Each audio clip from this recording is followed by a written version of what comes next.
வணக்கம். சிந்தனை களம் நிகழ்ச்சிக்கு உங்களை அன்புடன் வரவேற்கிறோம். தமிழ்நாட்டில் புதிய ஆட்சி தாவேக ஆட்சி அமைந்ததிலிருந்து மக்கள் தெருவுக்கு வந்து போராடிய வண்ணம் இருக்கின்றார்கள். மாணவர்கள் போராடுகிறார்கள், செவிலியர்கள் போராடுகிறார்கள், இன்னொரு பக்கம் விவசாயிகள் போராடி கொண்டிருக்கிறார்கள். இப்படி ஒவ்வொரு தரப்பினரையும் போராட வைத்திருக்கிறது, போராட்டத்தில் தள்ளி இருக்கிறது இந்த தாவேக அரசு என்று நாம் பார்க்கிறோம். தொடர்ந்து இந்த அரசின் மீது வைக்கப்படுகிற விமர்சனம் என்பது மற்ற கட்சிகளை உடைக்கின்ற வேலையை பார்க்கிறார்கள். குதிரை பேரத்தில் ஈடுபடுகிறது இந்த அரசு என்ற கடுமையான விமர்சனங்கள் வைக்கப்படுகின்றன. இன்னும் சொல்ல போனால் பொதுமக்கள் கேட்கின்ற கேள்விகள் ஒரு பக்கம், இன்னொரு பக்கம் அந்த ஆட்சிக்கு ஆதரவு தந்த கட்சிகளின் தலைவர்களும் கேட்கின்ற கேள்விகள் இன்னொரு பக்கமாக வரிசை கட்டி நிற்பதையும் நாம் பார்க்கிறோம். குதிரை பேரம் என்ற சொல்லானது அரசியலில் பல மாநிலங்களில் நாம் கேட்டிருக்கிறோம். ஆனால் தமிழ்நாட்டில் அப்படி எந்த ஒரு நிலையும் இதுவரை நாம் பார்த்தது கிடையாது. ஆனால் முதல் முறையாக அதையும் இங்கே தாவேக அரசு தமிழ்நாட்டில் நிகழ்த்த இருக்கிறது. இங்கு நடந்து கொண்டிருக்கின்ற தாவேக நடத்துகின்ற அரசியல் பேரங்களை கண்டு பிற மாநிலங்களில் இருப்பவர்கள் எல்லாம் எள்ளி நகையாடுகின்ற ஒரு நிலைக்கு ஆளாகி இருக்கிறது தமிழ்நாடு என்பதையும், தமிழ்நாட்டை தலைகுனிய விடமாட்டோம் என்று கடந்த திராவிட மாடல் அரசு சூளுரைத்ததையும், அதன்படி தமிழ்நாட்டை தலைநிமிரச் செய்ததையும் நாம் பார்த்தோம். ஆனால் இப்பொழுது மற்ற மாநிலங்களில் எல்லாம் இந்திய அளவில் தமிழ்நாட்டை தலைகுனிய வைத்திருக்கிறது தாவேக அரசு பொறுப்பேற்ற 10 நாட்களுக்குள் 15 நாட்களுக்குள் என்பதையும் நாம் பார்க்கிறோம். இது தொடர்பான பல கேள்விகள் நம்முடைய இருக்கின்றன. மக்களுடைய கேள்விகள் என்னவாக இருக்கிறது, அவர்களுடைய கருத்துக்கள் என்னவாக இருக்கிறது என்றெல்லாம் நாம் பேசலாம். நம்மோடு கருத்துக்களை பகிர்ந்து கொள்வதற்காக திமுகவின் சார்பில் வழக்கறிஞர் திரு தமிழ்தாசன் அவர்கள் நம்மோடு இணைந்திருக்கிறார். அதேபோல் அரசியல் விமர்சகர் திரு பாரதி சுப்பராயன் அவர்கள் இணைகிறார். சென்னையிலிருந்து பொதுமக்களினுடைய பிரதிநிதியாக திரு தியாகராஜன் அவர்கள் நம்மோடு இணைந்திருக்கிறார். கருத்துக்களை கேட்கலாம். வணக்கம். தமிழ்தாசன் சார், இப்போ குதிரை பேரம் அதெல்லாம் ஒரு பெரிய விவாதமாச்சு. தாவேகா இதுவரை தமிழ்நாட்டு அரசியலில், தேர்தல் அரசியலில் இல்லாத ஒரு நிலையை அவர்கள் ஏற்படுத்தி விட்டார்கள் அப்படின்னு சொன்னாங்க. ஆதரவு தந்த கட்சிகளே அதை தவறென்றும் இது கண்ணிய குறைவானது அப்படின்னும் நிறைய சொற்களால் விமர்சனம் பண்ணிக்கிட்டும் இருக்காங்க. இப்போ இதை நீங்கள் எப்படி பார்க்குறீங்க? இப்போ திடீர்னு பார்த்தா எல்லாரும் இங்கே வந்தவங்க எல்லாம் அங்கே போயிட்டாங்க, இபிஎஸ்ஐ சந்திக்க போயிட்டாங்க, மறுபடியும் அந்த இடத்துக்கே திரும்பி போயிட்டாங்க அப்படின்னு பார்க்கும்போது தாவேகாவினுடைய பலம் 119 குறைந்திருக்கிறது, ஆட்டம் காணுக தொடங்கி இருக்கிறது ஆட்சி அப்படின்ற விமர்சனங்கள் வருது. உங்களுடைய பார்வை? அதாவது இந்த கட்சி வெற்றி, அதாவது தேர்தல் அறிவித்த பிறகு யார் யார் என்னென்ன எண்ணிக்கை என்று அறிவிக்கப்பட்டது. அந்த அறிவிப்பின் அடிப்படையிலே இவர்கள் ஆட்சி அமைக்க ஆட்கள் தேவைப்படும் என்பதற்காக அப்போவே நம்மிடம் இருந்த சில அணிகளில் இருந்தவர்களை பிரித்து செல்வதற்கு அவர்களிடம் குதிரை பேரம் தான் நடத்தப்பட்டது. மாண்புமிகு எதிர்க்கட்சி தலைவராக இருக்கக்கூடிய உதயநிதி ஸ்டாலின் அவர்கள் மிக தெளிவாகவே சோபா அரசியல் என்ற அன்றைக்கு சட்டமன்றத்திலே பதிவு செய்திருக்கிறார். அந்த அடிப்படையில் பார்த்தால் இன்றைக்கு இங்கே இருந்து வெளியிலிருந்து நாங்கள் ஆதரவு கொடுப்போம் என்று திமுக அணியிலே வெற்றி பெற்று ஈரங்கூட காயவில்லை கம்யூனிஸ்ட், வலது கம்யூனிஸ்ட், இடது கம்யூனிஸ்ட் என்று சொல்லக்கூடியவர்கள், அவர்கள் நாங்கள் நடுவுநிலை வைக்கிறோம் என்று சொல்லவில்லை. அதே நேரத்தில் வெளியில் இருந்து நாங்கள் ஆதரவு தெரிவிக்கிறோம் என்று சொல்லிவிட்டார்கள். ஆனால் அதே நேரத்தில் காங்கிரஸ் ஈரங்கூட காயவில்லை, அங்கே சென்று உடனடியாக ஒரு நன்றி கூட தெரிவிக்கவில்லை. கூட்டணி நின்று இங்கே வெற்றி பெற்றதற்கு ஒரு 5 எம்எல்ஏக்கள் வந்தார்களே என்பதற்காக கூட்டணி கண்ட திராவிட முன்னேற்ற கழகத்தின் தலைவர் தளபதியை சந்தித்து அவருக்கு நன்றி கூட தெரிவிக்கவில்லை. அவர்கள் ஓடோடி சென்று அவர்கள் ஆதரவு தெரிவித்தார்கள். அடுத்து பார்த்தால் விசி கட்சி, அவர்கள் நாங்கள் செய்ய மாட்டேன் என்று அவர் என்ன சொன்னார்? யாரிடம் வாலாட்டுகிறாய்? பதவியை பார்த்து நான் பயப்படுகிறேன், பல்லை இழிக்கிறேன் என்று சொல்லுகிறாயா? இந்த திருமாவளவன் பதவி இந்த தலையில் இருக்கிற முடிக்கு சமம் என்று கருதுகிறவன். தம்பி சீமானும் தம்பி விஜயும் ஆர்எஸ்எஸ் பெற்றெடுத்த பிள்ளைகள் என்பது அம்பலமாயிருக்கிறது. பாஜகவின் பிள்ளைகள் என்பது அம்பலமாயிருக்கிறது. இங்கே திராவிட முன்னேற்ற கழகம் தீக்காக்காரனை தவிர யாரும் இங்கு வர முடியாது. அவர்கள் வேண்டுமென்றால் வாய்மூடி மௌனமாக இருக்கலாம். ஆனால் இந்த திருமாவளவன் அப்படி இருக்க முடியாது. நீங்கள் தமிழுக்காகவும் தமிழ்நாட்டு மக்களுக்காகவும் போராட, தமிழ் நலனுக்காகவும் போராட கட்சியை நாங்கள் தொடங்கவில்லை. ஆர்எஸ்எஸ் கட்சி தொடங்கியிருக்கிறீர்கள். நீங்கள் பெரியார் அம்பேத்கர் பேசிய அரசியலையே பார்த்து சீரழிப்பதற்காக வந்திருக்கிறீர்கள். இதற்கு நீங்கள் போராடி கொண்டிருக்கிறீர்கள். இதற்கு நான் இடம் அளிக்க மாட்டேன். நீங்கள் விசிலடிப்பவர்கள் என்று இருந்தால் அவர்களை தேட்டருக்கு அனுப்புங்கள். சட்டசபை ஒன்றும் விசிலடிப்பதற்கான கூடமல்ல என்று பேசியவர் யார்? திருமாவளவன்.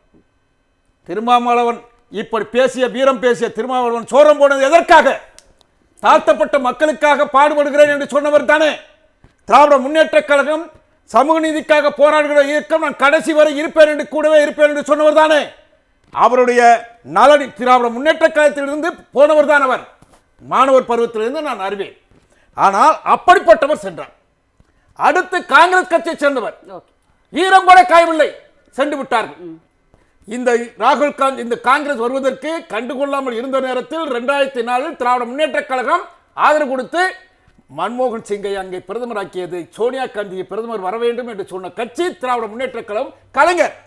ஆனால் அதற்கு பிறகு தொடர்ந்தது. இதன் பிறகு கூட இங்கே சிலை திறப்பதற்கு, இதே அண்ணா அறிவாலயத்தின் முன்னாலே கலைஞர் சிலை திறப்பதற்கு ராகுல் காந்தியை அழைத்து வந்து நீங்கள் தான் பிரதமர் என்று சொன்னது யார்? இதே தளபதி ஸ்டாலின்.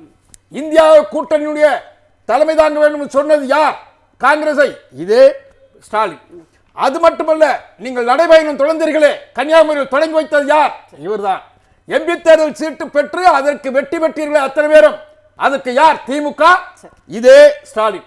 இன்னும் சொல்ல போனால் கோயம்புத்தூரில் சந்திப்பதற்கு நீங்கள் சென்ற போது அங்கிருந்து இனிப்பு வாங்கி கடையில் இறங்கி கொண்டு ஆரத்தழுவி என்னுடைய சகோதரர் அவருக்காக வாங்கி வந்தேன் சொன்னது யார்? இதே ராகுல். சட்டம் நாடாளுமன்றத்தில் பேசும்போது மோடிக்கு பதில் சொன்னீர்களே ஒரு 6 மாதத்துக்கு முன்னால், நீங்கள் எங்கே வேணுமாலும் வாழாட்டலாம், தமிழ்நாட்டில் ஸ்டாலினிடம் வாழாட்ட முடியாது என்று சொன்னாரா இல்லையா? திராவிட முன்னேற்ற கழகத்துக்கு எதிராக நீங்க நடக்க முடியாது சொன்னீர்களா இல்லையா? அப்படிப்பட்ட காங்கிரஸ் ஈரம் கூட காயவில்லை, ஒரு நன்றி சொல்லவில்லை, அவர்கள் போய் அறைந்தார்கள். முஸ்லிம் லீக் என்ன சொன்னது? ஒரு வார்த்தை சொல்லி விடுகிறேன். முஸ்லிம் லீக் என்ன சொன்னது? அன்றைக்கு ஒரு காகிதம் இழத்து மருத்துவமனையில் உடல் நிலை குன்றி போராடி கொண்டிருந்தார். அவர் போய் சந்திக்கிறார், நாவல் நெடுஞ்சலில் இருக்கிறார். ஸ்டாலின் மருத்துவமனையில் சந்தித்து விட்டு பேசும்போது கையை இறுக மரணப்படுக்கை படுத்திருந்த கண்ணியமே காகிதம் இழுத்து அவர்களிடம் கையை பிடித்துக் கொண்டார்.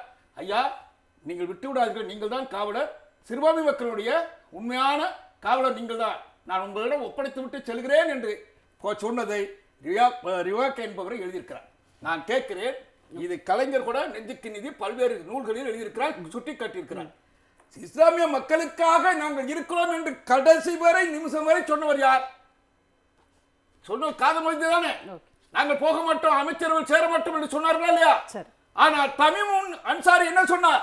இங்க கூட கடந்த முறை வந்து பேசுறார், நான் வெற்றி பெற்று வந்து விட்டேன் சிதம்பரம் தொகுதி. நான் சந்தித்த போது அவர் சந்திக்கிறார் தளபதியை, நான் மீண்டும் ராஜினாமா செய்து விடுகிறேன், நீங்களும் அந்த தொகுதி நின்று வெற்றி பெற்று போக வேண்டும் என்று தளபதி ஸ்டாலினிடம் வற்புறுத்திய தமீம் அன்சாரி எங்கே? ஒரு விரலில் வலது கையில் சூரியனையும் இடது கையில் சந்திரனையும் வைத்து கேட்டால் கொள்கை மாறாதவன் இந்த ஈமான் என்று நபிகள் நாயகன் சொன்னாரே, அந்த கொள்கையை காப்பாற்றினார்களா? காப்பாற்றாதவர்கள், கைவிட்டவர்கள் இன்றைக்கு என்ன செய்திருக்கிறார்கள்? தாங்கி பிடித்திருக்கிறார்கள். அவர்கள் சொன்னார்கள் தீய சக்தி என்று சொன்ன கூட்டணியோடு நின்று தூய சக்தி என்று நினைத்துக் கொண்டு போய் சேர்ந்தீர்களா? மக்கள் பிரச்சனை தீர்த்தீர்களா? 10 நாள் நடக்கிற போதைப் பொருள் கலாச்சாரம் என்ன, திருட்டு என்ன, கொலை என்ன, கொள்ளை என்ன, மக்கள் பிரச்சனை தீர்க்காத மின்வெட்டு என்ன, பல்வேறு இது இருக்கிறது. அடுத்த பேசலாம், கண்டிப்பாக பேசலாம் சார். அதாவது தூய சக்தி அப்படின்னு சொல்லி ஆட்சிக்கு வந்தவர்களினுடைய தரம் தாழ்ந்த அரசியலை இன்றைக்கு எல்லோருமே விமர்சித்துக் கொண்டிருக்கிறார்கள் அப்படிங்கிறத பார்க்குறோம். தியாகராஜன் சார், இப்போ பொதுவாக வந்து தமிழ்நாட்டை குறித்து இதற்கு முந்தைய ஆட்சியின் போது எல்லா மாநிலங்களும் ரொம்ப பெருமையாக பேசியதை நம்ம பார்த்தோம். அதாவது வட மாநிலங்கள் அனைத்தும் பேசின, ஏன் வெளிநாடுகளில் இருக்கின்ற பத்திரிகைகள் கூட புகழ்ந்து எழுதின. அவ்வளவு ஒரு நிலைக்கு தமிழ்நாட்டை தலை நிமிரச் செய்த ஒரு ஆட்சியாக அந்த ஆட்சி இருந்தது. ஆனால் இப்போ பார்த்தீங்கன்னா எல்லாருமே கிண்டல் பண்ணி கேலி பண்ணி மற்ற மாநிலங்களில் இருந்து வீடியோக்கள் வந்து போடுறாங்க சமூக வலைத்தளங்களில். இதை நீங்கள் எப்படி பார்க்குறீங்க இந்த நிலையை? வணக்கம். அதாவது இன்றைக்கு முதல்வராக இருக்கக்கூடிய திரு விஜய் அவர்கள் கடந்த 2 ஆண்டுகளுக்கு முன்பு மக்களோட பார்வையாக பார்க்கணுன்னா அவர் சொன்ன ஒரு வார்த்தைகள், முதலாவது அவர் குறிப்பிட்ட ஒரு விஷயம் சட்டம் ஒழுங்கு. அதை வந்து முதல் காரணமாக சட்டம் ஒழுங்கை வந்து அவர் குறிப்பிட்டு சொன்னார். பெண்களுக்கு பாதுகாப்பு இல்லை, குழந்தைகளுக்கு பாதுகாப்பு இல்லை, பெண்கள் நடமாடவே முடியல. இதுதான் ஒரு முக்கியமான காரணமாகவும் இதற்கு முன்பு இருந்த ஆட்சியாளர்களை அவர்கள் மீது முக்கியமான ஒரு பழியாக சொல்லப்பட்டது. இதுதான் முக்கியமான காரணம். அதை நம்பியே என்னவோ இன்னைக்கு பொதுமக்கள் அனைவரும் விஜய் அவர்கள் ஆட்சியில் அமர்ந்தவுடன் எல்லாத்தையும் மாற்றி அமைச்சிருவார். அதாவது ஒரு சிஸ்டம் சரியில்லை அப்படின்னு சொன்னார். நாங்களும் பெருசாக எதிர்பார்த்தோம். இவர் ஏதோ ஒரு சிஸ்டத்தை மாற்ற போகிறாரு, சிஸ்டம் வந்து இவர் மொத்தமாக ஏதோ ஒரு சிஸ்டத்தை கையில் வச்சுருக்காரு, அந்த சிஸ்டத்தை கொண்டு வந்து இவர் இம்ப்ளிமெண்ட் பண்ண போகிறாரு தான் நினச்சோம். கடந்த 15 நாட்களில் செய்திகள் வாயிலாக இப்போ எந்த சமூக வலைதளத்தின் மூலமாக அவர் தன்னை இன்றைக்கு முதலமைச்சராக நிர்ணயித்து கொண்டிருக்கிறாரோ அதே சமூக வலைத்தளம் இன்றைக்கு அவருக்கு எதிராக திரும்பி இருக்கிறது. அதை அவர் முதலாவது உணர வேண்டும். ஏனென்று சொன்னால் எக்ஸ் தளங்களாக இருக்கட்டும், முகநூலாக இருக்கட்டும், இன்ஸ்டாகிராம், யூடியூப் இப்படி அனைத்து தளங்களிலும் தன்னை மிகைப்படுத்தி ஒரு ஆட்சிக்கு வந்தவுடன் நான் ஒரு பெரிய மாற்றத்தை மாற்றி விடுவேன் என்று பெரிய வாக்குறுதி கொடுத்து இன்றைக்கு 15 நாட்களில் மட்டும் சுமார் 264 வழக்குகள் இதுவரைக்கும் குற்ற வழக்குகள் வந்திருக்கு. அதில் பார்த்தீங்கன்னா ஒரு 42 கொலை வழக்குகள், கிட்டத்தட்ட ஒரு 66 பெண்களுக்கு எதிரான வழக்குகள், 72 பாலியல் ரீதியான சீண்டல், இந்த மாதிரியான வழக்குகள் பதிவாயிருக்கு. அவர் சொன்ன ஒரு முக்கியமான காரணம், இந்த ஆட்சிக்கு நான் வந்தால் எல்லாத்தையும் மாற்றி அமைச்சிருவேன். ஒரு மக்களோட பார்வையாக இருந்து நான் இதை தான் பார்க்குறேன். நீங்கள் 15 நாள் நீங்கள் 11ஆம் தேதி ஆட்சி கட்டில் அமர்றீங்க, இன்றைக்கி 17, இன்றைக்கி 27 தேதியில் நம்ம வந்திருக்கோம். கிட்டத்தட்ட ஒரு 15 நாள் கடந்திருக்கோம். இதற்குண்டான ஒரு சிறிய கட்டமைப்பு, உங்களுக்கு இதான ஒரு திட்டமிடல், நீங்கள் பெரிய அளவில் இன்ஸ்டாலையும் ஃபேஸ்புக்லேயும் பதிவுகளை போட்டிங்கன்னா இதை மாற்றிடுவேன், இப்படியெல்லாம் பண்ணுவேன், இந்த ஆட்சி மிக மிக தீய சக்தி அப்படின்லாம் சொல்லி ஒரு ஆட்சிக்கு வரணும்னு துணிஞ்சாலும் மக்கள் பெரும்பான்மைக்கு கொடுக்காவிட்டாலும் ஆட்சியில் அமர்ந்துட்டார். இந்த 15 நாளில் குறைந்தபட்ச திட்டம் ஒரு அரசு அதிகாரிகளை, காவலர்களை அழைத்து, இன்றைக்கு கூட பார்த்தீங்கன்னா ஒரு நிகழ்ச்சி பேப்பரில் படித்தோம், பெண் காவலர்களுக்கு அதிரடி படைன்னு ஒரு படையை உருவாக்கி அவர்களுக்கு உடையை வந்து நீல நிற உடையும் கருப்பு நிற கேப்பையும் கொடுத்துருக்காங்க. நான் முதல்வர் அவர்களுக்கிட்ட ஒரு சாமானியனார் கேள்வி கேட்குறேன், இந்த உடை மாற்றத்தினால் மட்டும் இதை சரி செய்து விட முடியுமா? இது மட்டும்தான் உங்களோட திட்டமா? நீங்கள் சொன்ன அந்த மாற்றம் என்பது இதுதானா? நிச்சயமாக அது கிடையாது. நீங்கள் ஒரு முதல்வராக முதலாவது உங்களோட ஆட்சி, நீங்கள் இன்றைக்கு ஆட்சியில் அமர்ந்திருக்கீர்கள், 10 நாள் 15 நாள் கடந்திருக்கீங்க, முதல்ல ஒரு ப்ரெஸ் மீட் கொடுக்கணும். இப்படிப்பட்ட திட்டங்கள் இருக்குது. இதற்கு முன்பு ஆட்சிகள் இதெல்லாம் செய்ய தவறிட்டாங்க. நான் இப்படி ஒரு திட்டத்தை கொண்டு வந்திருக்கேன். சட்ட ரீதியான நடவடிக்கைக்கு இப்படிலாம் இருக்கும். இப்படி ஒரு இன்றைக்கி பார்த்தீங்கன்னா ஒரு பெண் குழந்தை வந்து பெரிய அளவில் பாலியல் ரீதியாக இதுவாகிட்டு எல்லாருக்குமே இன்றைக்கி நாடே பெரிய அளவில் பேசப்பட்டிருக்க ஒரு குற்ற செயல். அதில் என்ன, இன்றைக்கி குண்டர் சட்டத்தில் 2 பேரை கைது செய்திருக்காங்க. அதுதானா நீங்கள் சொன்ன அந்த மாற்றம்? இது எப்பொழுதுமே நடப்பது தான். நீங்கள் ஒரு சிஸ்டம் வச்சுருக்கீங்களே, எந்த சிஸ்டத்தை நீங்கள் சொல்ல வரீங்க? தடுக்கணும். நீங்க இதுவரைக்கும் ஆட்சியில் அமர்ந்து இன்னைக்கு பாத்தீங்கன்னா ஐயா வந்து அரசியல் விமர்சகர், அவர்கிட்டயே அந்த கொஸ்டினை முதலாவது வச்சிருக்கேன், கடைசி அவர் பதில் சொல்லட்டும். இன்றைக்கு அவர் கொண்டு வந்திருக்க ஒரு மாற்றமா நான் நினைக்கிறது, சட்டசபையை தாவேக்காவோட அலுவலகமா மாத்திட்டாருன்ற எனக்கு ஒரு ஐயம் இருக்கு. ஏன்னா 17வது சட்டமன்றம் நினைக்கிறேன் இது, அந்த அவை அப்படி இருக்கக்கூடிய ஒரு புனிதமான இடத்துல இன்றைக்கு கட்சி பணிகளை, கட்சியில வந்து மாற்று கட்சியில சேர்ற பணிகளை, நான் அரசியல் பேசக்கூடாது, இருந்தாலும் மிக மிக ஒரு அருவருப்பான ஒரு செயல்களை அந்த சட்டசபைக்குள்ள பார்க்கிறோம். பாரதி சார், இப்போ எல்லோரும் அரசியல் ரீதியாக அரசியல்வாதிகள் கேட்கிறார்கள் என்பதை தாண்டி இன்னைக்கு பொதுமக்களில் ஒருவராக வந்திருக்கிற திரு தியாகராஜனே கேட்கிறாரு, அது என்ன சட்டமன்றமா இல்லைன்னா தாவேக்கா அலுவலகமா அது அப்படின்னு கேட்குறாங்க. ஏன்னா கட்சி சார்பான ஒரு விஷயத்தை, ஒரு நிகழ்ச்சியை எப்படி சட்டமன்றத்தில் நடத்துறாங்க, அதற்கு சட்டமன்றத்தினுடைய பொறுப்பாளராக இருக்கக்கூடிய சபாநாயகரும் வந்து அதற்கு பொறுப்பான பதில் சொல்ல மாட்டேங்கிறாரு. இதை எப்படி பார்க்குறீங்க நீங்கள்? இது மட்டும் இல்லைங்க, இந்த மாதிரி நிறைய சம்பவங்கள் நடக்குது. அதாவது முதலமைச்சர் விஜய் அவர்கள்ட்ட எனக்கு இதே போல சில கேள்விகள் உண்டு. முதல் விஷயம், நீங்க தன்னை தூய சக்தி அப்படின்னு சொல்லிட்டு தான் இங்க வந்தீங்க. இப்ப தேர்தல் முடிவு வந்ததுக்கு அப்புறமா திமுக கூட்டணிக்கு தூது விட்டீங்க, ஆதரவு வேணும்னு சொல்லிட்டு. அதுக்கு என்ன காரணம் சொன்னீங்க? என்டிஏ கூட்டணி கூட நாங்க அணுக மாட்டோம், நாங்க என்டிஏ இல்லாத கட்சிகள் கூட தான் கூட்டணி வச்சுக்குவோம் அப்படின்னு சொல்லி சொன்னீங்க. ஆனா நீங்க இதை இவங்க கூட பேசிட்டு இவங்களை உடைச்சு இங்க கொண்டு வந்து சேர்த்ததுக்கு அப்புறமா கொஞ்சம் பேக்ரவுண்ட்ல ஏதோ கேட்டுட்டே இருக்கு. ஒரு நிமிஷம் நீங்க பேசுங்க சார் ப்ளீஸ். சோ நீங்க திமுக கூட்டணியை உடைச்சு உங்க கூட சேர்த்துனதுக்கு அப்புறமா என்டிஏ கூட்டணி கூட நீங்க பேசிட்டு இருந்ததா லீமா ரூஸ் அவர்கள் சொன்னாங்க. அப்போ மக்கள் கிட்ட நான் என்டிஏ கூட்டணி கூட பேச மாட்டேன்னு சொல்லிட்டு பேக்டோர் வழியா நீங்க என்டிஏ கூட்டணி கூட பேசிட்டு இருந்தீங்க. இதுதான் நீங்க சொல்ற தூய சக்தியா? அதுக்கப்புறம் நீங்க சொன்னீங்க மறுபடியும் என்டிஏ கூட பேசலைன்னு சொல்லி. ஆனா அதுக்கப்புறம் வெளிப்படையாவே அமமுக எம்எல்ஏ ஒருத்தரை நீங்க ரொம்ப அசிங்கமா பிரிச்சு எடுத்து கூட்டிட்டு வந்து இங்க சேர்த்துனீங்க. ம். இதுதான் தூய சக்தியா? ஆ. அதுக்கப்புறம் நீங்க ஒரு ப்ரொமோஷனல் ஸ்டண்ட் பண்ணீங்க. நீங்க சிஎம்ஆ பதவி ஏற்றதுக்கு அப்புறமா எல்லா கட்சி தலைவர்களையும் போய் பார்த்தீங்க. அது மகிழ்ச்சி தான். அது ப்ரொமோஷனல் ஸ்டண்டா இருந்தாலும் மகிழ்ச்சி தான். ம். ஆனா எடப்பாடி பழனிசாமி அவர்களை மட்டும் பார்க்கல. ம். அதுக்கு பதிலா அதுல இருந்து உடைஞ்ச அந்த வேலுமணி அவர்கள் ஃபேக்ஷனை போய் பார்த்தீங்க. இல்ல அவங்கள தான் முதல்ல போய் பார்த்தோம். அப்படின்னு என்ன அர்த்தம்? ஆமா ஆமா அவங்கள தான் பாத்து அவங்கள போய் பாக்குறீங்கன்னா அப்படின்னு என்ன அர்த்தம்? உடைச்சது நீங்க தான் அர்த்தம். ஆ. அப்படித்தானே பார்க்க முடியும். ஓகே. அப்ப இதுதான் நீங்க சொல்ற தூய சக்தியா? அதுக்கப்புறம் நீங்க போய் பாக்குறதுக்கு முன்னாடி சோஃபா போகுது, அங்க புஷ்பா பட பாணியில சோஃபாக்கள் அங்கங்க போயிட்டு இருக்கு. இப்ப இதுதான் தூய சக்தியா? அதுக்கப்புறம் நீங்க ஜெயிச்சு வந்தீங்க, 107 எம்எல்ஏக்கள் இருக்காங்க. அதுல கிட்டத்தட்ட 45% பேர்த்து மேல அதீதமான கிரிமினல் சார்ஜஸ் இருக்கிறதா செய்தி இருக்கு. அப்போ நீங்க மற்றத்திலிருந்து மாற்றான ஒரு ஆட்சியை கொடுப்பேன்னு சொன்னீங்க, கிரிமினல்ஸ அதிகமா சேர்த்து வச்சிருக்கீங்க. இதுதான் நீங்க சொல்லக்கூடிய தூய சக்தியா? இதோட ரொம்ப மோசமா ஒரு சம்பவம் நடந்தது. அதாவது நம்ம எல்லோருமே பார்த்த ஒரு வீடியோவை, இப்போ நிதியமைச்சரா இருக்கிற மரிய வில்சன் அவர்கள் ஒரு வீட்டுக்குள்ளார போய் தானே இறங்கி ஒரு கட்டை எடுத்துட்டு போய் ஒருத்தர் அடிக்கிறதுக்கு போற மாதிரியான ஒரு ரவுடித்தனமான பதற வைக்கக்கூடிய ஒரு வீடியோ. அப்படிப்பட்ட ரவுடித்தனம் பண்ணக்கூடிய ஒருத்தரை நீங்க தமிழ்நாட்டின் மிக முக்கியமான மந்திரியாக நிதி அமைச்சகத்துக்கு கொடுத்தீங்க. இதுதான் நீங்க சொல்ற மாற்றமா? இதுதான் தூய சக்தியா? அதுக்கு அடுத்தது, ஏற்கனவே போன ஆட்சியிலேயே பிங்க் பெட்ரோல் அப்படிங்கறத ஸ்டாலின் அவர்கள் கொண்டு வந்துட்டார் பெண்களோட பாதுகாப்புக்காக. நீங்க வந்த உடனே சிங்கப்பெண் அதிரடி படைன்னு சொல்லிட்டு அந்த பிங்க் பெட்ரோலை மாத்திட்டீங்க. மாத்திட்டு ஏதோ நீங்க தான் புதுசா முதல்ல கொண்டு வந்த மாதிரி ப்ரொமோட் பண்ணிக்கிட்டீங்க. இந்த போலித்தனத்துக்கு பேர் தான் தூய சக்தியா? அதுக்கு அடுத்தது ஏபிவிபியை சேர்ந்த ஒரு சிலர் போய் முதலமைச்சரை சந்திச்சாங்க. சந்திச்சுட்டு PM ஸ்ரீ திட்டத்தை நீங்க ஏத்துக்கணும் அப்படின்னு சொல்லி அவங்க சொல்றாங்க. அதுக்கு நம்ம முதலமைச்சர் சொல்றாரு, நாங்க பரிசீலனை செய்வோம்னு சொல்றாரு.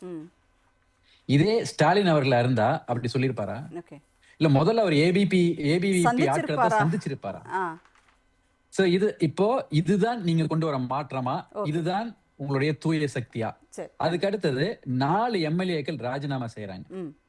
அந்த ராஜினாமா இங்க உடனே ஏத்துக்கிறீங்க. கொறடா உத்தரவை மீறி இவங்க வாக்களிச்சாங்கன்னு சொல்லி எடப்பாடி பழனிசாமி அவர்கள் புகார் கொடுத்திருக்காங்க. அந்த புகார் நிலுவையில் இருக்கும் போதே அவசரமாக இந்த 4 பேர்த்தோட ராஜினாமாவை நீங்க ஏற்கிறீங்கன்னா அதுக்கு பின்னாடி இருக்கிற அர்த்தம் என்ன? இதுதான் நீங்கள் சொல்ற தூய சக்தியா? அடுத்தது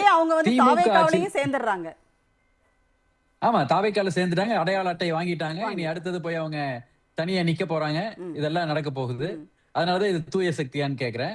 அதுபோல திமுக ஆட்சியில சட்டம் ஒழுங்கு சரியில்லைன்னு சொன்னீங்க. ஆனா crime records bureau of India record படி அப்படி இல்ல. அதை பிரணாய் ராய் அவர்களும் போட்டு காட்டினாங்க. எல்லாருமே சொன்னாங்க தமிழ்நாடு பாதுகாப்பான மாநிலம்னு சொல்லிட்டு. ஆனா நீங்க திரும்ப அந்த பொய்ய சொன்னீங்க. அதுக்கப்புறம் நீங்க ஆட்சி பொறுப்பேற்றதுக்கு அப்புறம் பல மடங்கு அதிகமான கிரிமினல் குற்றங்கள் தமிழ்நாட்டில் நடந்துகிட்டே இருக்குது. இப்ப கூட மௌனமா உட்கார்ந்துட்டு அதை பத்தி எதுவுமே பேசாம உட்கார்ந்துட்டு இருக்கீங்களே, இதுதான் நீங்க சொன்ன மாற்றமா? இதுதான் நீங்க சொல்லக்கூடிய தூய சக்தியா? இதுதான் என்னுடைய முதல் பார்வையா அவகிட்ட கேட்க விரும்புறது.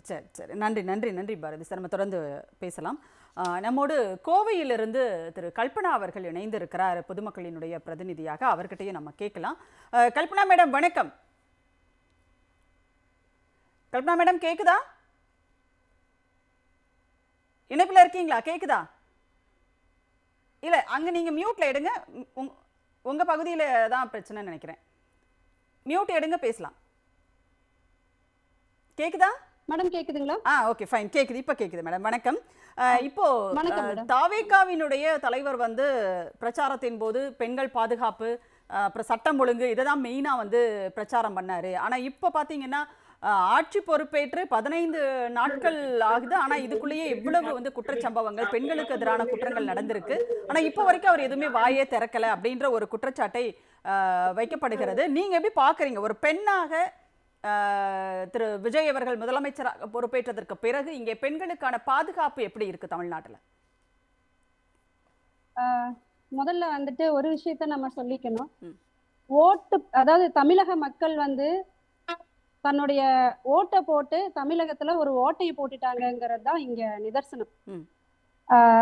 எல்லாருமே வந்துட்டு ஒரு நடிகர் ம். அப்படிங்கிற ஒரு மோகத்துல அந்த சினிமா இதுல, ரெண்டாவது இந்த குழந்தைகளுடைய கட்டாயத்தின் பேர்ல ம்.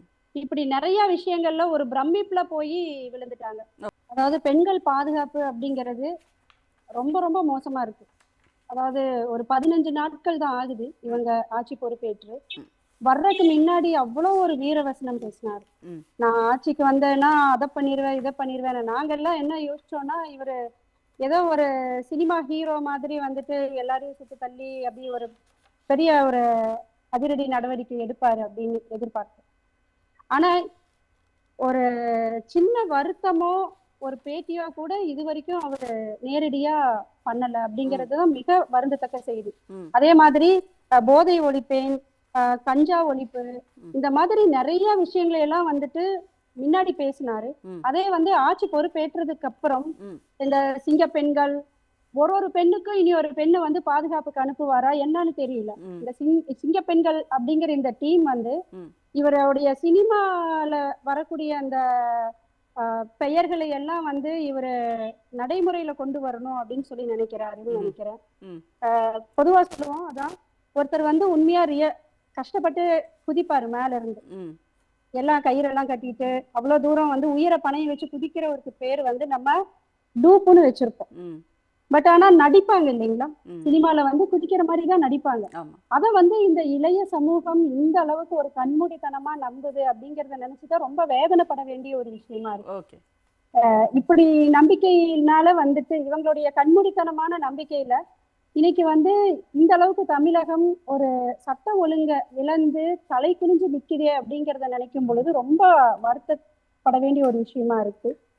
ஸோ நாங்க கண்டிப்பா கல்பனா மேடம், எல்லாருமே இப்ப வந்து என்னன்னா உங்களை போன்ற பெண்கள் இந்த மாதிரி கேள்விகள் கேட்கும் பொழுது மக்கள் நலன் சார்ந்து சில கேள்விகளை வந்து இந்த அரசுக்கு எதிராக முதலமைச்சரை பார்த்து கேள்விகள் எழுப்பும்போது இப்போ நீங்க சொன்ன மாதிரி ஏற்கனவே இங்கே நடந்து கொண்டிருக்கிற பெண்கள் மீதான நேரடியான வன்முறைகள், பாலியல் வன்முறைகள் ஒரு பக்கம் நடக்குது. இன்னொரு பக்கம் உங்களை போன்ற பெண்கள் கேள்விகள் கேட்கும் பொழுது அவர்கள் குறித்த பதில்கள் அப்படின்றது தாவேகா தரப்பிலிருந்து மிக மோசமாக பதிவிடப்படுகிறது சமூக வலைத்தளங்களில் அப்படின்றத ஒரு பக்கம் பார்க்குறோம். இது குறித்து ஒரு சிறிய அசைவு கூட முதலமைச்சர் கிட்ட இல்லை, அவர் எதுவுமே அதை பற்றி பேச மாட்டேங்கிறாரு அப்படின்னு சில பெண்களினுடைய குமுறல்கள் இருக்கு இல்லையா?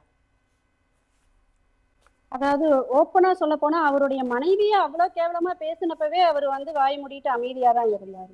அப்படி இருக்கும் பொழுது இப்படி தமிழக பெண்களை பேசும் பொழுது தன்னுடைய கட்சிக்காரங்களை ஒரு பொது நாகரிகம் கருதி இந்த மாதிரி பொதுவெளியில பேசக்கூடாதுங்கிற ஒரு சின்ன கண்டிப்பையாவது வந்து அவரு சொல்லியிருக்கணும். எல்லாருமே வந்து அவர் ஒரு நடிகரா இருக்கும் பொழுது பேட்டியில சொல்லுவாங்க, விஜய் சார் வந்துட்டு ரொம்ப சைலண்ட், அவர் வந்து மூடி டைப், அவ்வளவா பேச மாட்டாரு. அப்படி இருக்கிறவர் வந்துட்டு ஒரு தமிழக முதல்வரானதுக்கு அப்புறமும் அதையவே கடைபிடிக்கிறாருங்கிறது தான் ரொம்ப ஒரு அதிர்ச்சியாவும் ஆச்சரியமாவும் இருக்கு. இது வரைக்கும் அவர் ஒரு பேட்டி கூட கொடுக்கல. அதே மாதிரி எதிரா ஒரு சின்ன வார்த்தைகளோ ஒரு சொல்லோ ஒரு நடவடிக்கையோ எதுவுமே வந்து அவர் செயல்படுத்தலைங்கிறது தான் ஒரு வருந்தத்தக்க செய்தியா. சரி, சொல்லுங்க ப்ளீஸ் சொல்லுங்க. அதே போல பெண்கள் வந்துட்டு நிறைய இந்த ஒரு சினிமா ஹீரோங்கிற ஒரு மோகத்துல வந்து அவர் மேல ஒரு கிரேஸ்ல வந்துட்டு போய் ஓட்டு போட்டாங்க அப்படிங்கிறது தான் வந்து சொல்லலாம். ஆனா இதே பெண்கள் வந்து இன்னைக்கு கண்ணீர் வடிக்கிறாங்க. இவ்வளவு நாட்கள் வந்து எங்களுக்கு கரண்ட் கட் இல்லாம இருந்தது, இன்னைக்கு பகல்லையும் கரண்ட் கட் ஆகுது, இரவு நேரங்கள், அது இந்த கோடை வெப்பம் வந்து தாங்கவே முடியாத ஒரு சூழல் இருக்கு. இதையும் தாண்டி முதல்ல அவர் ஆட்சி பொறுப்பேற்றதும் வந்துட்டு 6 கேஸ் சிலிண்டர் வந்து இலவசமா கொடுப்பேன்னு சொன்னாரு, அந்த மாதிரி கொடுப்பாரு. அதே போல 5000 கொடுப்பேன், நிறைய வந்து விஷயங்கள் எல்லாம் அவர் வந்து செய்யறேன்னு சொன்னதை எல்லாம் கையெழுத்திடுவார் அப்படின்னு சொல்லி ஒரு எதிர்பார்ப்போட மக்கள் உட்கார்ந்துருந்தாங்க. அதாவது நம்ம முன்னாள் முதல்வர் ஸ்டாலின் ஐயா பொறுப்பேற்கும் பொழுது முழுக்க பாத்தீங்கன்னா கொரோனா காலகட்டம், ஒரு நெருக்கடியான சூழ்நிலையில வந்து ஆட்சி பொறுப்பேற்கிறார். ஆட்சி பொறுப்பேற்ற உடனே எல்லாருக்கும் 5000 ரூபாய் கொடுத்து ஒரு வாழ்வாதாரத்தை உறுதிப்படுத்தணும் வீட்டுல இருக்கிறவங்க. ஆனா இவர் வந்து எதுவுமே அந்த மாதிரி சொன்னது எதுவுமே பண்ணாம அதை தாண்டி ஒரு விஷயம் பண்ணாரு பாருங்க. எல்லாருக்கும் ஒரு ஜோசிகாரருக்கு வந்து இம்மீடியட்டா உடனே வந்து அவருக்கு ஒரு அரசு பதவியை கொடுத்து தான் யாருக்கானவர் அப்படிங்கிறத வந்து இந்த தமிழக மக்களுக்கு நிரூபிச்சிருக்காரு. அதுதான் வந்து இங்க ஒரு பேரதிர்ச்சியா இருக்கு. கண்டிப்பாக நீங்க சொன்ன மாதிரி அந்த வாக்குறுதிகள் எல்லாம் கூட ஒரு பக்கம் இருக்கட்டும், எங்களுக்கு முதல்ல கரண்ட்டையும் தண்ணியையும் கொடுங்கன்னு மக்கள் வந்து அடிப்படை தேவைகளுக்காக தமிழ்நாட்டினுடைய முதலமைச்சர் விஜய் கிட்ட கெஞ்சக்கூடிய ஒரு நிலைக்கு இன்றைக்கு ஆளாக்கி இருக்கிறார்கள் அப்படிங்கிறதையும் பதிவு செஞ்சீங்க. நன்றி கல்பனா. இணைப்பில் இருங்க. மதுரையிலிருந்து திரு அருண் அவர்கள் நம்மோடு இணைந்திருக்கிறார். அவருடைய கருத்துக்களையும் கேட்கலாம். அருண் சார் வணக்கம்.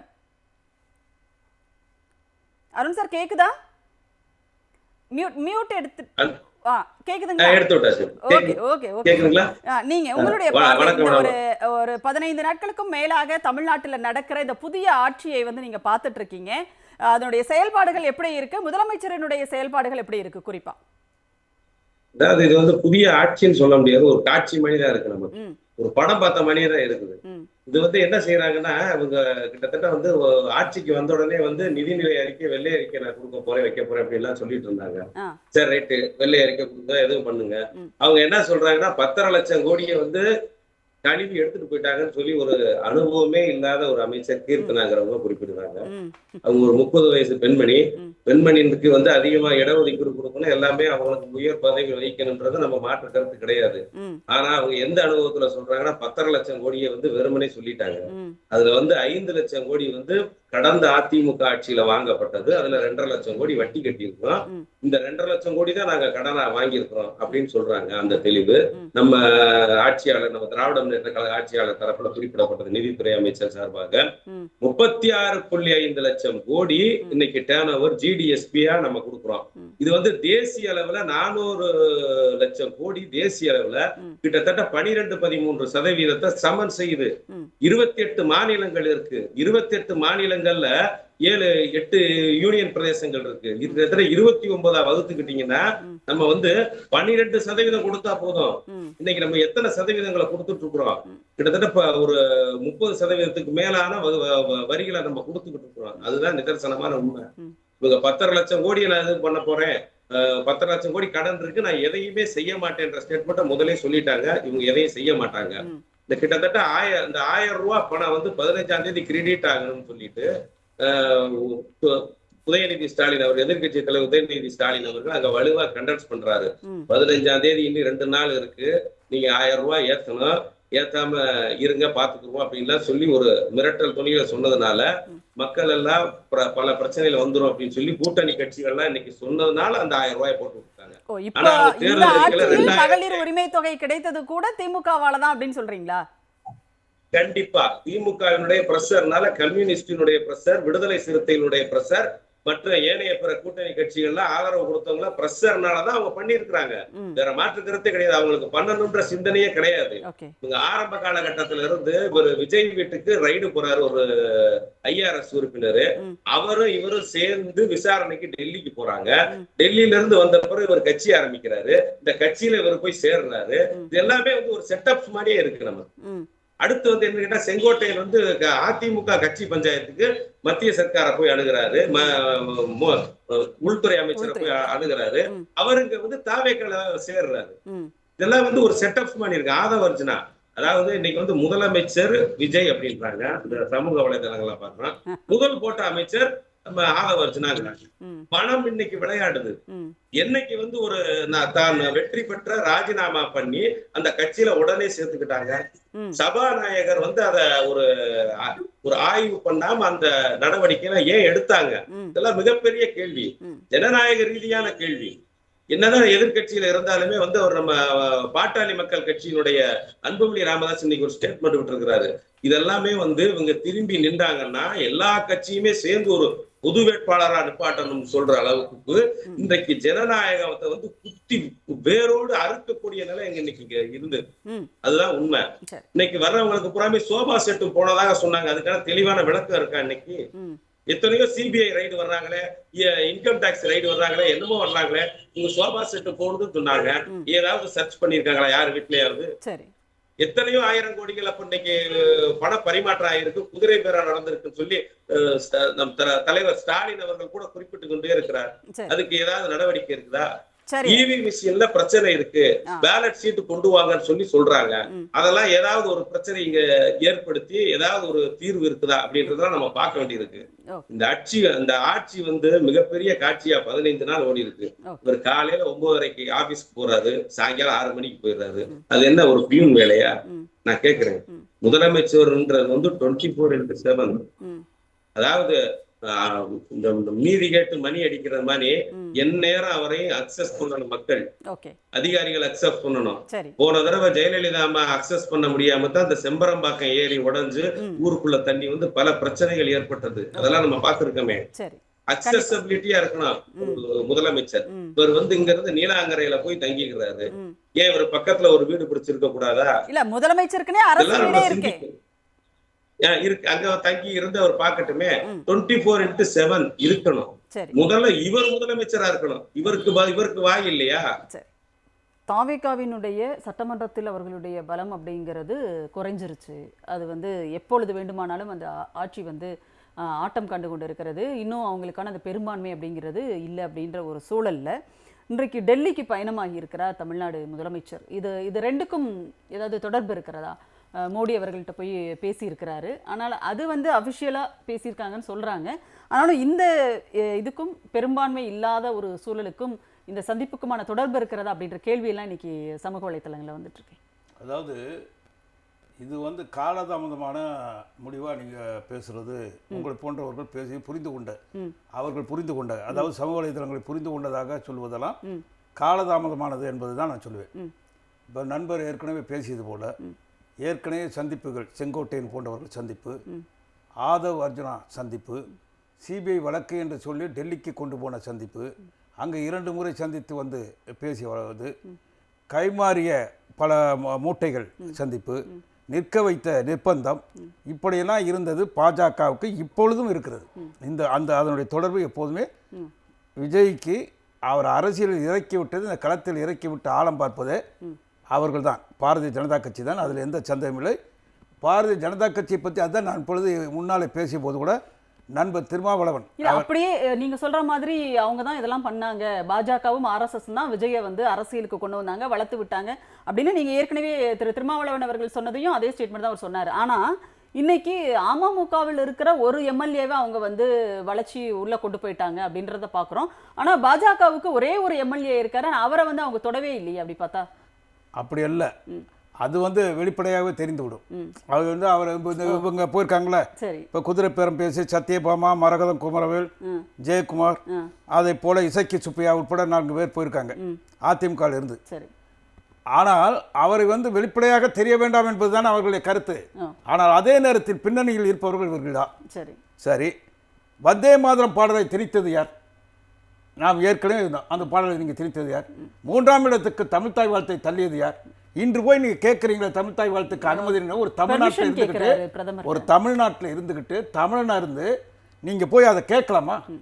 ஏற்கனவே உத்தரவுகள் இருக்கு. நம்ம இந்த சட்டமன்றத்திலே வந்து ஆளுநர் பழைய RN ரவி வரும்போது தமிழ்த்தாய் வாழ்த்தை நம்ம பாட வைக்கும் போது அவர் எதிரொலித்த போது அது முடியாது என்று அவரை நாம் அனுப்பினோமா இல்லையா?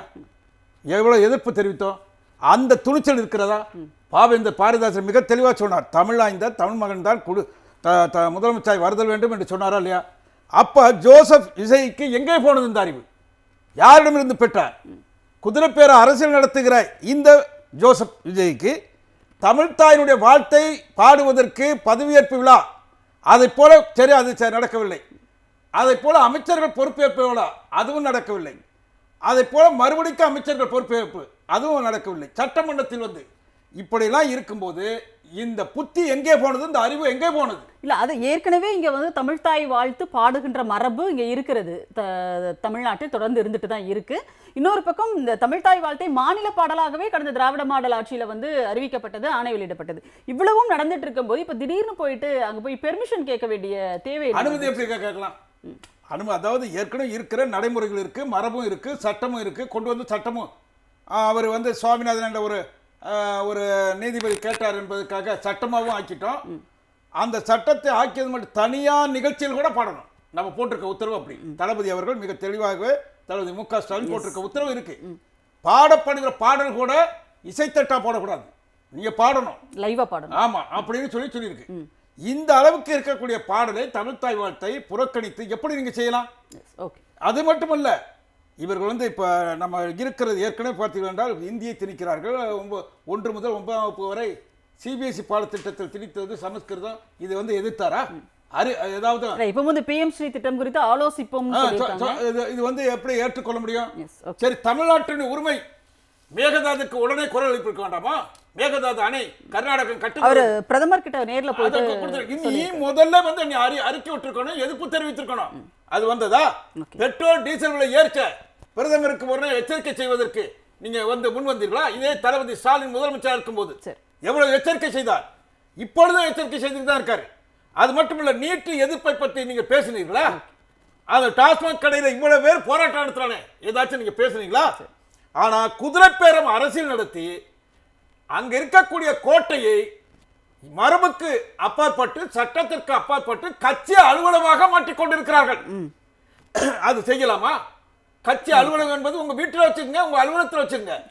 ஆனா நீ என்ன செய்யணும்? ஒரு கட்சியிலிருந்து வரக்கூடியவர்கள் அந்த கட்சி பத்தி பேசக்கூடிய அரசியலா இருந்தா, தமிழ்நாட்டுடைய மக்கள் வரிப்பணத்தில் நடந்து கொண்டிருக்கிற ஒரு நிர்வாகத்தினுடைய அலுவலகத்தில் சென்னை கோட்டையை நீ கட்சி அலுவலகமாக பயன்படுத்த உனக்கு எப்படி வந்தது? அதனால தான் கேட்கிறோம், நீ கொடுத்த வாக்குறுதியை நிறைவேற்ற. இந்த அம்மா மிக தெளிவாக சுருக்கமாக சொல்றேன். இந்த அம்மா மிக தெளிவாக சொன்னாங்க, மின்சாரம் வந்து இப்போ எங்க பார்த்தாலும் மின்சார தட்டுப்பாடு இருக்கு. 3,56,55,000 மக்கள் இந்த மின்சாரத்தை நுகர்வோரா இருந்து பயன்படுத்தியிருக்காங்க. இப்போ ஏப்ரல் மாதம் வரை திமுக ஆட்சியில். ஆனா கடந்த ஏப்ரல் 29 வரை இந்த கணக்கு 21,307 மெகாவாட் அப்போ நுகர்வு பயன்படுத்தியிருக்காங்க. ஆனா இப்ப என்ன, 471.456 மில்லியன் யூனிட் இருந்ததை எங்கு பார்த்தாலும் மின்வெட்டு, எங்கு பார்த்தாலும் இருளில் மூழ்கி கிடைக்கிறது. இதை பத்தி நீங்க பேசுறீங்களா? உன் வாக்குறுதி 60 வயதுக்கு 8 வரை மாதம் 22,500 கொடுக்கிறோம்னா அதை பத்தி பேசுனியா? ஆண்டுக்கு குடும்பத்திற்கு 6 சிலிண்டர் கொண்டு வந்து கொள்வேன்னு சொன்னிய, அதை சொன்னியா? 1 முதல் 2ஆம் வகுப்பு வரை மாணவனுடைய தாயார் கணக்கில் ரூபாய் 15,000 போடுன்னு அது வந்து உத்தரவு போட்டியா? வேலைவாய்ப்பு பதிவு செஞ்சவங்களுக்கு 4,000 கொடுப்பேன், பிளஸ் 2 படித்த ITI படித்தவங்களுக்கு காத்திருப்பவருக்கு 2,500 கொடுப்போம்னு சொன்னீங்களே, அதை பத்தி பேசுனீங்களா? எதுவுமே இல்லை. இந்த அரசு பிஜேபியினுடைய பின்னணியில் இயங்குகிற அரசு. நிதி இல்லாமல் இவர்கள் வாயை விட்டு விட்டார்கள், வாக்குறுதி கொடுத்து பேரில் பேசிட்டாங்க. ஆகவே இது லாட்டரி கம்பெனியுடைய அரசு மிக தெளிவாக இருக்கிறது என்பதை நான் சுட்டிக்காட்ட விரும்புகிறேன். கண்டிப்பாக சார், திசை திருப்புவதற்காக பல விஷயங்களையும் அவங்க செஞ்சுக்கிட்டே இருக்காங்க. பாரதி சார், நம்ம நிறைவு கருத்துக்களுக்காக நான் உங்ககிட்ட வந்திருக்கேன், ஏன்னா நேரம் இல்லை நம்ம கிட்ட. இப்போ என்னன்னா 2 செய்திகள். ஒன்று, தமிழ்த்தாய் வாழ்த்து பாடுவதற்கு பிரதமரிடம் போயிட்டு உள்துறை அமைச்சகத்துக்கிட்ட சொல்லி நீங்கள் வந்து அறிவுறுத்தல் கொடுங்க, முதலிடத்தில் தமிழ்த்தாய் வாழ்த்தை வந்து நாங்கள் பாடணும் அப்படின்னு ஒரு விஷயத்த சொல்லியிருக்கிறாரு. இன்னொரு பக்கம் வந்து உயர்கல்வித்துறை அமைச்சர் சொல்கிறாரு, முதல்வர் தான் பல்கலைக்கழகத்தினுடைய வேந்தராக இருக்கணும்னு சொல்லிட்டு திமுக ஆட்சியில், திராவிட மாடல் ஆட்சியில் சட்ட போராட்டமே நடத்தி அதை வந்து பெற்றுக் கொடுத்த உரிமை எது? அதுவும் இன்னைக்கு கேள்விக்குறியாக இருக்கிறது. நீங்க எப்படி பாக்குறீங்க? உங்களுக்கு நிறைவு கருத்தாக ப்ளீஸ். இவங்களுடைய இது எல்லாமே வந்து ஸ்கிரிப்டடா தான் அவங்க பண்ணுவாங்க. இவங்க பண்றது எதுவுமே ஒரு உளப்பூர்வமா பண்றதல்ல. இப்போ ரைட் ஃப்ரம் பிரச்சாரத்துல விஜய் அவர்கள் பெரியார் பெயரையும் அம்பேத்கர் பெயரையும் சொன்னதில் ஆரம்பித்து இன்னைக்கு வரைக்கும் விஜய் செய்வது அனைத்தும் ஸ்கிரிப்டட் தான். ஏற்கனவே ஒருத்தர் பேட்டி கூட கொடுத்திருந்தாரு, விஜய் எங்க போய் உட்காரணும், யார் தோல் மேல கை போடணும், அவர் என்ன பேசணும், எதை பேசணும், எல்லாத்தையுமே நாங்க எழுதி கொடுத்துருவோம்னு சொன்னாங்க. அந்த மாதிரியான ஸ்கிரிப்ட் வந்து இப்ப மேல போய் அங்க பிளே பண்ணிட்டு இருக்காரு. பட் என்னை பொறுத்த வரைக்கும் விஜய் ஒருபோதும் ஒரு லெப்டிஸ்டா அடையாளப்படுத்தப்பட முடியாது. அவர் வந்து ஜோசிகாரோட சுத்திட்டு இருக்காரு அப்படிங்கறது எல்லாத்தையும் தாண்டி விஜய்க்கு ஒரு லெப்ட் சிந்தனையே அல்ல, அரசியல் சிந்தனை கூட அவருக்கு கிடையாது. அவர் வந்து பவர் கிரேசியா இருக்காரு, பவர்ல இருக்கணும் அப்படிங்கிற சிந்தனை மட்டும்தான் இருக்குது. அதனாலே அவர் செய்யும் அனைத்து செயல்களையும் நம்ம சந்தேகத்தோடு தான் பார்க்க வேண்டும்ங்கிற என்னுடைய கருத்தை இறுதிக்கிறதா வச்சிருக்கேன். நன்றி நன்றி பாரதி சார். தியாகராஜன் சார், உங்களுக்கு மட்டும் ஒரு நிமிடத்தில் ஒரு வாய்ப்பு, உங்களுடைய கருத்தை நீங்க சொல்லுங்க. இன்னைக்கு பாரதி சார் சொல்லும் போது ஒரு விஷயத்தை குறிப்பிட்டார். அமைச்சர்களோ எம்எல்ஏகளோ எந்த ஒரு புரிதலும் இல்லாமல் இருக்காங்க. அது 100% உண்மை. நான் இன்றைக்கு சோழிங்கநல்லூர் சட்டமன்ற தொகுதிக்கு உட்பட்ட ஒரு பகுதியில் இருந்து வரேன். அதே பகுதியில் தான் இன்றைக்கு விஜய் அவர்கள், முதல்வராக இருக்கக்கூடிய விஜய் அவர்களும் இருக்கிறாரு. அவர் வசிக்கக்கூடிய கேசியூரனா டிரைவ், அதாவது நீலாங்கரை கபாலீஸ்வரர் நகருக்குள்ளே தான் இருக்குது. அந்த இடத்துல சாலை மறியல் நடக்குது, மின்வெட்டு. ஸோ அவர் நல்லா உறங்கிட்டு தான் இருக்காரு. மக்கள் எல்லாம் அதே இடத்துல ரோட்டில் வந்து கதறிட்டு இருக்காங்க. வேற யாரும் இல்ல, அவருக்காக வாக்களித்த மக்கள். ஏன்னா அந்த பகுதியில் இருக்காரு, அதிகப்படியான வாக்குகள் அந்த இடங்களே வாக்குகள் போயிருக்கு. அப்போ அந்த மக்களுக்கு உங்களுக்கு தீர்வு சொல்ல முடியல. அதே மாநிலத்தில் இருக்கக்கூடிய எப்படி ஒரு முதல்வரோ அதே மாதிரி சட்டமன்ற உறுப்பினர், அந்த இடத்துல இருக்கக்கூடிய சட்டமன்ற உறுப்பினர் காரப்பாக்கம் பகுதியில் அதே தொகுதியில் இருக்கக்கூடிய இடம் ஒரு கம்பெனி தீப்பற்றி எரியுது. அந்த இடத்துக்கு போகும்போது அவரோட ஆட்களை வச்சு ரீல்ஸ் போடுறாரு. இவர் நடந்து போறதை ரீல்ஸா போடுறாரு, பிஜிஎம்மோட போடுறாங்க. அப்போ அவங்களோட மனநிலை என்ன? இன்னும் நீங்க அந்த சினிமான்ற அந்த தோற்றத்திலிருந்து இன்னும் வெளியில வரல. ஒன்றை மட்டும் இன்றைக்கு வந்திருக்கக்கூடிய முதல்வர் அவர்கள் கவனித்துக் கொள்ள வேண்டும். இது சினிமா அல்ல. ஒரு 180 ரூபாயிலிருந்து 200 ரூபா கொடுத்த டிக்கெட்டை வாங்கிட்டு கருத்து சொல்லிட்டு வீட்டுக்கு போறது. இது ஆட்சி, அதிகாரம். நிச்சயமாக உங்களுக்கு கூடுதல் பொறுப்பு இருக்கிறது. மக்கள் மீது அக்கறை வேண்டும். ஒவ்வொரு செயலும் செய்யும் போது மிக தீர்க்கமாகவும் தெளிவாகவும் மக்களிடத்தில் வெளிப்படைத்தன்மையோடு இருக்க வேண்டும். நீங்கள் என்ன திட்டங்கள், குறைஞ்சபட்ச திட்டங்கள் என்ன இருக்கிறது? ஆட்சிக்கு வந்து 15 நாட்கள் ஆகியிருக்கு, இதுவரை நீங்கள் என்ன செய்தீர்கள்? ஒரே ஒரு கருத்து மட்டும் கூடுதலாக பதிவு பண்ணுறேன். இன்றைக்கு சோழிங்கநல்லூர் தொகுதியில் ஒரு தனியார் நிறுவனம், கல்வி நிறுவனத்திலிருந்து 100 ஏக்கர் நிலத்தை மீட்டெடுத்து அந்த இடத்திலே உலகத்தரம் வாய்ந்த ஒரு விளையாட்டு நகரத்தை உருவாக்குவதற்காக இதற்கு முன்பு இருந்த முதல்வர் அவர்கள் வாக்குறுதி கொடுத்து துணை முதல்வர் விளையாட்டுத்துறை அமைச்சர் அவர்கள் அதற்குண்டான அடிப்படை பணிகளை செய்திருக்கிறார். ஆனால் இன்றைக்கு நிதியமைச்சராக பொறுப்பேற்றிருக்கக்கூடிய ஒருவரிடத்தில் அந்த இடம் கைமாறு போவதாக 2 நாட்களாக தகவல்கள் வருது. நிச்சயமாக அப்படி ஒரு நிலை ஏற்பட்டால் சோழிங்கநல்லூர் தொகுதி மக்கள் அனைவரும் ஒன்று திரண்டு அந்த இடத்துல மிகப்பெரிய போராட்டத்தில் கையில் எடுப்போம். ஏனென்று சொன்னால் உலகமே திரும்பி பார்க்கப்பட ஒரு விளையாட்டு நகரமாக நாங்கள் எதிர்பார்த்த ஒரு விஷயம், நாங்கள் எங்களோட கனவா பார்த்தோம். இன்னைக்கு கண்ணகி நகர் கார்த்திகா, கண்ணகி நகர் புறக்கணிக்கப்பட்ட இடம், அந்த வார்த்தையை பயன்படுத்தக்கூடாது. ஆனால் அப்படி ஒரு பார்க்கப்பட்ட ஒரு இடத்துல இன்றைக்கு விளையாட்டுத்துறை அமைச்சர் அண்ணன் உதயநிதி ஸ்டாலின் அவர்களும் மிக சிறப்பா ஒரு விளையாட்டு திடலை உருவாக்கி, கபடிக்கென்ற ஒரு பிரத்யேகமான ஒரு அரங்கை உருவாக்கி இன்றைக்கு அவர்களோட பெரிய அளவில் ஒரு தரத்தை உயர்த்து உலகமே திரும்பி பார்க்குது கண்ணகி நகர் கார்த்திகா. அதற்கு முக்கியமான காரணம், முழு முதல் காரணம் அண்ணன் உதயநிதி ஸ்டாலின் அவர்கள் தான், துணை முதல்வர் தான். அதனால இந்த விளையாட்டு நகரம் நிச்சயமாக வர வேண்டும். எந்த ஆட்சி வேண்டாம வரலாம், ஆனால் மக்களுக்கு உண்டான ஆட்சியாக அது இருக்க வேண்டும் என்பதை இந்த நேரத்தில் தெளிவாக பதிவு செய்கிறேன். கண்டிப்பா சார். தியாகராஜன் சார், ரொம்ப நன்றி. அதுல ஒரு ஆழமான ஒரு விஷயத்தையும் பார்க்க வேண்டியது இருக்குது. இப்பொழுதும் துணை முதல்வராகத்தான் அவர் அனைவருடைய மனதிலும் இருக்கிறார் அப்படிங்கிறதும் புரியுது நமக்கு. நன்றி. அனைவரும் உங்களுடைய கருத்துக்களை எங்களோடு பகிர்ந்து கொண்டமைக்கு மிக்க நன்றி.